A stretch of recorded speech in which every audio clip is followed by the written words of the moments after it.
Basically ലൂസിഫറിനെയും എംപുരാനെയും നമ്മൾ compare ചെയ്യുന്ന മണ്ടത്തരാണ്. കാരണം ലെവലിൽ എലിവേറ്റ് ചെയ്തിട്ടുള്ള പടങ്ങളാണ്. ലൂസിഫർ നമുക്ക് ഒട്ടും പ്രതീക്ഷിക്കാതെ നമുക്ക് ഭയങ്കര ഒരു ട്രീറ്റ് ആയിരുന്നു. ഇത് നമ്മൾ പ്രതീക്ഷിച്ചു, പക്ഷെ പ്രതീക്ഷിച്ചത് കിട്ടി. 1% പോലും നമുക്ക് ബോറടിച്ചിട്ടില്ല. ഞാൻ പറയാലോ, തുടക്കം മുതൽ ഞാൻ ഫസ്റ്റ് ഹാഫ് കഴിഞ്ഞ പിന്നെ ഫസ്റ്റ് ഹാഫ് ആൻ അവർ കഴിഞ്ഞാൽ ലാഗാണെന്നൊക്കെ കോക്ക് പറഞ്ഞപ്പോ ഞാൻ വിചാരിച്ചു ഓക്കെ ആയിരിക്കാം. ബട്ട് എനിക്ക് എവിടെ ലാഗ് ഫീൽ ചെയ്തെന്ന് അറിയാൻ പാടില്ല. അത് കഴിഞ്ഞിട്ട് സംഭവിച്ചെന്ന് വെച്ച് കഴിഞ്ഞാൽ സെക്കൻഡ് ഹാഫ് മോനെ എന്താ അതിന്റെ സ്റ്റാർട്ടിങ് മുതൽ ഏത് ലെവലിലെ സാധനം കൊണ്ടുപോയിരിക്കുന്നത്. ആ ക്ലൈമാക്സ് മാത്രമാണ് അടിപൊളിയാണ്, ക്ലൈമാക്സ് സൂപ്പറാണ്. തേർഡ് പാർട്ടിന്റെ സ്റ്റാർട്ടിങ് ആണ്. പക്ഷെ ദ വില്ലൻ ഓഫ് കറന്റ് പാർട്ടിന്റെ ആ ഒരു സാധനം എന്താണ് അത്രയ്ക്ക് അങ്ങോട്ട് എനിക്ക് കോംപ്രമൈസ് ആയില്ല. ബട്ട് ശരിക്കും അവരുടെ കോർഡിനേഷൻ വന്നിട്ടുള്ള ഫൈറ്റ് സീനും അതൊക്കെ അടിപൊളിയായിട്ടാ ഫീൽ ചെയ്തത്. ആ സോങ്ങിന്റെ ഇതും അതെല്ലാം ഒരു സംഭവം ശരിയാണ്, ഓക്കെയാണ്. അതിനകത്ത് ഈ ചെറിയൊരു ലോജിക്കൽ മിസ്മാച്ച് മാത്രമേ എനിക്ക് ഫീൽ ചെയ്യുന്നത്. അത് എനിക്കേ ഫീൽ ചെയ്തിട്ടുള്ളൂ. ഞാൻ ആരുടെ പറഞ്ഞിട്ട് ആരും അക്സെപ്റ്റ് ചെയ്തിട്ടില്ല. സിനിമ ഒരു പടമായിട്ട് കാണാം. ഒരു മൂവി ആയിട്ട് അക്സെപ്റ്റ് ചെയ്യാം. കഥയില് ചോദ്യമില്ല.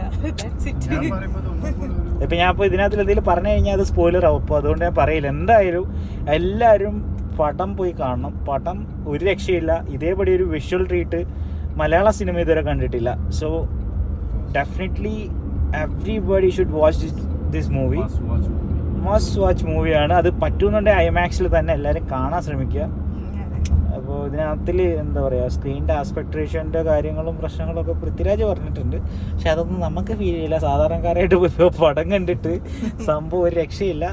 നല്ലൊരു വിഷ്വൽ ട്രീറ്റാണ്. ഇതേപടി ഒരു മലയാളം സിനിമ ഇറങ്ങുമ്പോൾ നമ്മളതിനെ സപ്പോർട്ട് ചെയ്യണം ഉറപ്പായിട്ടും. അശ്വന്ത് കോക്കിൻ്റെ റിവ്യൂവിനോട് ഞാൻ 100% വിയോജിക്കുന്നു. അതിനകത്തിൽ കുറച്ച് അല്ല review is A factor. Like ഞാൻ പറയട്ടെ, കങ്കോ പോലൊരു മൂവി എനിക്ക് ഞാൻ കാണാണ്ടിരിക്കാനുള്ള കാരണം അശ്വന്ത് കോക്കാണ് ഉറപ്പായിട്ടും. പക്ഷെ ഞാൻ പറയുന്ന അതല്ല. അപ്പൊ അതിനെനിക്ക് ആ പടത്തിന് ഞാൻ പോയിരുന്നെങ്കിൽ ഞാൻ ശരിക്കും ഞാൻ പ്രാവിയാണ്.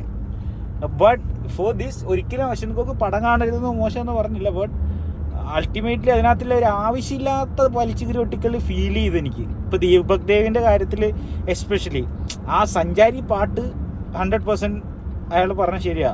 അത് വെറും ഒരു കണക്ഷൻ ഇല്ലാത്ത പാട്ടായിട്ട് എനിക്കും തോന്നി. പക്ഷെ ബാക്കി എല്ലാം മ്യൂസിക് ഈ പടത്തിൻ്റെ ഒരു ഇമ്പോർട്ടൻറ്റ് ഫാക്ടറായിരുന്നു. എനിക്ക് ഭയങ്കരമായിട്ട് പല സീൻസിൽ നമ്മൾ മ്യൂസിക്കിലൂടെ പോയിട്ടുള്ളൂ അല്ലേ. ഒരു ബാക്കിയുള്ള കാര്യങ്ങളൊക്കെ അങ്ങനെ തന്നെയാണ്. പക്ഷേ ആളുകൾ ഒരിക്കലും ഇതിൻ്റെ ഡീഗ്രേഡിങ് ഫാക്ട് കണ്ടിട്ട് ഈ പടത്തെ കാണാണ്ടിരിക്കരുത്. ഇത് കാണാനുള്ള പടമുണ്ട്, അതിന് മാത്രം ഉള്ള വകുപ്പുണ്ട് ഇതിനകത്ത്. So everybody should watch Empuraan. പറ്റുന്നുണ്ടെങ്കിൽ ഐമാക്സിൽ തന്നെ കാണാൻ ശ്രമിക്കുക. അത് വേറെ എക്സ്പീരിയൻസ് ആണ്.